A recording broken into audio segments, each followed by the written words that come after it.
आझाद मैदानावरील उपोषणाचा आजचा दुसरा दिवस। काल आंदोलनाला 1 दिवसाची मुदतवाढ मिळाली। जरांगे मात्र बेमुदत उपोषणावर ठाम आहेत। मनोज जरांगे 10 वाजता संवाद साधण्याची शक्यता आहे। प्रदीप कापसे आमचे प्रतिनिधी आपल्या सोबत थेट जोडलेले आहेत। प्रदीप, काय सांगाल, काय आहे सध्या आझाद मैदानावरचं वातावरण? वृषाली, खरं तर 10 वाजता मनोज जरांगे जे आहे ते माध्यमांशी संवाद साधण्याची शक्यता आहे। काल त्यांनी जाहीर केलेलं होतं की 2 दिवसामध्ये आरक्षणाचा निर्णय झाला नाही तर मग मात्र मला पाणीत्याग करावा लागेल। सध्या आपण पाहतोय की मनोज जरांगे हे आपल्याला व्यासपीठावरतीच उपोषणाच्या ठिकाणी आराम करताना पाहायला मिळत आहेत। मात्र आज त्यांची तब्येत जी आहे, जर कदाचित सरकारनं प्रतिसाद दिला नाही तर मग मात्र कालपासून त्यांनी खरं तर अन्न जे आहे ते सोडलेलं आहे, त्यांची तब्येत खालावली जाऊ शकते। मात्र आज सरकारकडून त्यांना प्रतिसाद दिला जातो हे पाहणं महत्त्वाचं असणार आहे। मात्र पावसात सुद्धा मोठ्या प्रमाणावरती मराठा बांधव जे आहेत ते मैदानावरती बसून आहेत।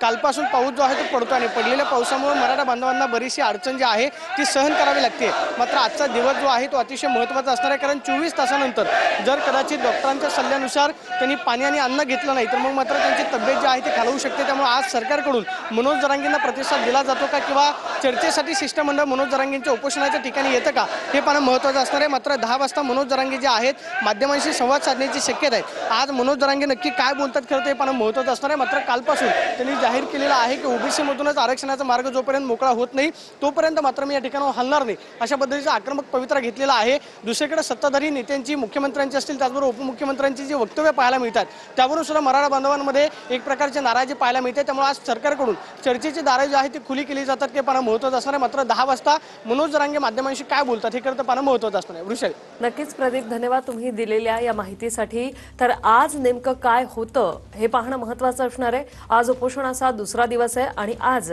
जर मागण्या मान्य नाही झाल्या तर मात्र मी पाणीत्याग करेन अशी भूमिका मनोज जरांगे यांनी घेतली आहे। 10 वाजता ते माध्यमांशी संवाद साधण्याची शक्यता आहे।